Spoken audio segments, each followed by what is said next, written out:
গাছে প্রচুর পরিমাণে ফুল ফল দরকার, তাহলে কিন্তু এই জৈব সারটি অবশ্যই তোমরা ব্যবহার করো গাছের জন্য। এটাকে লিকুইড সার হিসাবে ব্যবহার করে কিন্তু অনেক বেশি ফল পাবে, ফুল পাবে।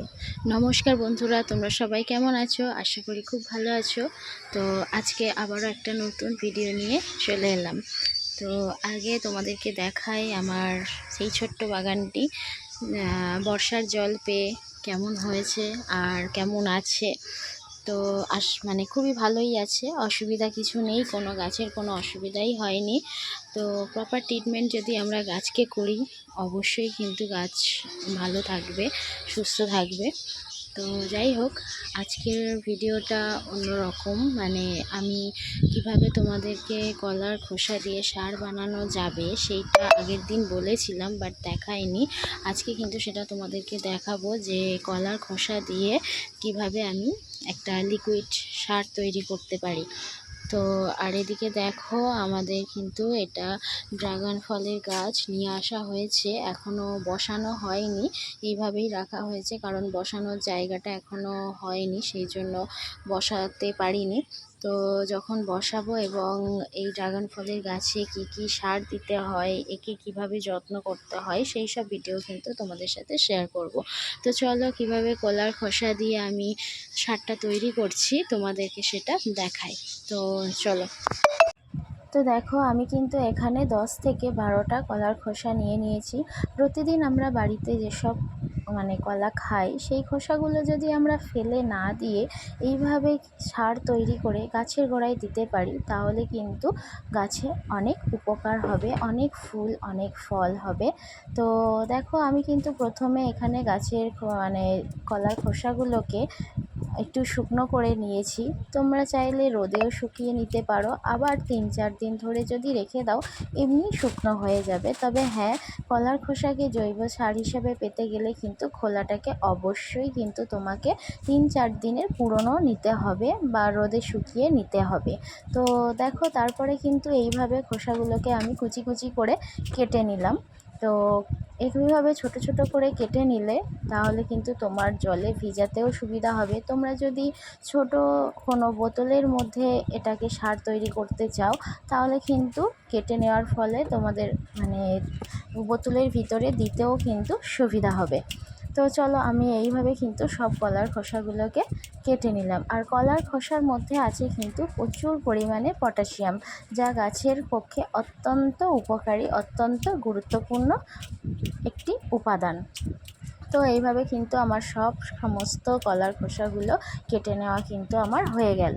এরপরে এগুলোকে কিন্তু আমি এই জলের মধ্যে এটা ভেজাবো। আমি এখানে 3 লিটার জল নিয়েছি একটা বোতলের মাপ করে। তারপরে এটাকে আমি এরকম একটা বালতির মধ্যে কিন্তু জলটাকে ঢেলে দিয়েছিলাম। এবারে কলার খোসার যে টুকরোগুলো করেছিলাম সেগুলো কিন্তু বালতির মধ্যে এইভাবে ভিজিয়ে দিয়ে দিলাম। তবে হ্যাঁ, এটা ভিজিয়ে দেব 2 থেকে 3 দিন পর্যন্ত এটাকে রাখবো। অন্তত 3 দিন আমি এটাকে ভেজাতে দেব। তো দেখো, 3 দিন পর কিন্তু আমি চলে এলাম গাছের গোড়ায় এই জৈব সারটাকে দেওয়ার জন্য।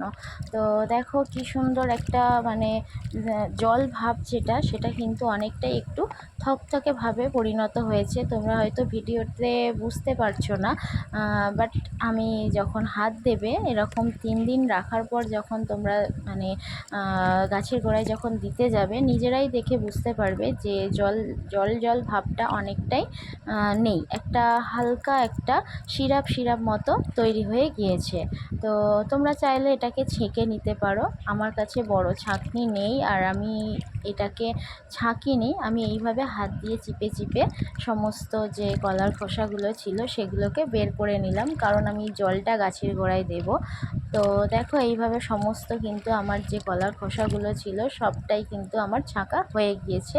এরপরে আমি গাছের গোড়ায় অল্প অল্প করে দেব, কারণ এখন যেহেতু বর্ষাকাল, গাছের গোড়া এমনিই ভিজে আছে, সেহেতু আমি প্রতিটা গাছের গোড়ায় অল্প অল্প করে দেব। বেশি জল দিলে গাছের গোড়ায় কিন্তু ক্ষতি হতে পারে। আর যেহেতু এটা গাছের খাবার, তো আমরা খাবার না দিলেও তো গাছ আবার খাবার পাবে না, বড় হবে না। তার জন্য কিন্তু আমাকে অল্প অল্প দিতে হবে। যেহেতু এখন বৃষ্টি হয়েছে, গাছ এমনিই ভিজে আছে, বেশি জল দিলে গাছ মানে মারা যেতে পারে, ক্ষতি হতে পারে। তো চলো এইভাবে কিন্তু সমস্ত গাছের গোড়ায় অল্প অল্প করে জল আমি দিয়ে দিলাম। আর এই যে দেখো আমার এই বেল ফুলের গাছটা কয়েকদিন আগে পর্যন্ত কিন্তু কুঁড়ি ছিল না, এখন কিন্তু প্রচুর কুঁড়ি চলে এসছে। তোমরা যারা আমার আগের ভিডিও দেখেছো অবশ্যই সেখানে এই গাছটিকে দেখেছিলে। তো দেখো সব গাছেই আমি ছোট কিংবা বড় সব গাছেই ঠিক সম পরিমাণ মতোই দিয়েছি, একদম অল্প অল্প করেই দিয়েছি। আবারও বলছি, যেহেতু এখন বর্ষাকাল, গাছের গোড়ায় বেশি জল দিলে গাছ মারা যেতে পারে, গোড়ায় জল বসতে পারে, তার জন্য সমস্ত গাছের গোড়ায় অল্প অল্প দিলাম। তো দেখো যে খোসাটা আমি রেখে দিয়েছিলাম চিপে চিপে, এই খোসাটাকে কিন্তু আমি ফেলবো না। এবারে আমি এই খোসাটাকে অল্প অল্প করে সমস্ত গাছের গোড়ায় দিয়ে দেবো। তো দেখো আমি কিন্তু দুরকম হিসাবে কলার খোসা থেকে সার পেয়ে গেলাম, একটা লিকুইড সার হিসেবেও পেয়ে গেলাম, আবার এটাকে গাছের গোড়ায় এমনি দিয়ে জৈব সার হিসেবেও পেয়ে গেলাম। তো তোমরা অনেকে খোসাটাকে বাদ দিয়ে দাও এইভাবে লিকুইড মানে সার তৈরি করার পর, না ফেলে দিয়ে গাছের গোড়ায় দিয়ে দিলে সেটাও সার হয়ে যাবে।